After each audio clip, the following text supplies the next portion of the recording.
On vient d'entendre Wilfried Martens souhaite d'une certaine manière la rupture entre les démocrates chrétiens flamands et les ultra-régionalistes de la NVA, un parti très radical en matière communautaire. On va le voir avec Jean-François Noulet. Des camions remplis de billets pour dénoncer les transferts d'argent entre le nord et le sud du pays. C'était une manifestation choc de la NVA. Les nationalistes flamands avaient choisi de l'organiser sur le site des ascenseurs à bateaux de Strépitieux, symbole à leurs yeux du gaspillage de l'argent en Wallonie.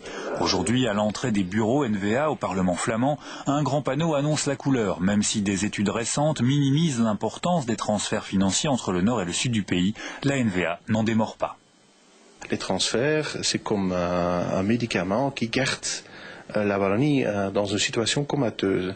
Et ça ne sert à rien. Donc on veut bien être solidaire, mais d'une façon que la Wallonie arrive à se redresser sur le plan économique.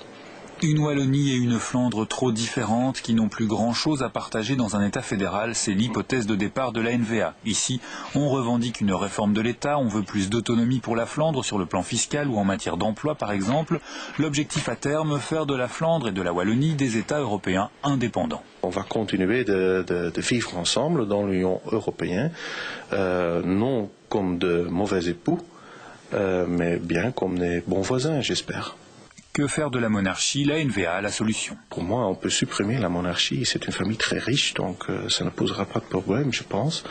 Si la monarchie est vraiment le ciment de la Belgique, la situation pour la Belgique est encore pire que je ne l'avais pensé.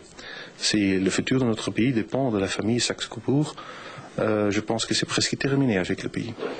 Bref, la réforme de l'État et le transfert de compétences à la Flandre sont au centre du programme de la NVA. Et si les francophones n'en veulent pas, il faudra qu'ils comprennent. Ils ne doivent pas l'accepter, ils doivent s'en discuter avec nous et arriver à un accord. Et s'il n'y a pas d'accord, qu'est-ce qui se passera? Ah, ça c'est une grande question. Il y a des spéculations dans les médias francophones que la Belgique va se terminer à ce moment-là. Donc si on veut éviter ça, il faut faire un accord alors. En cartel avec le CDNV, la NVA, forte de son succès électoral, n'entend pas faire marche arrière.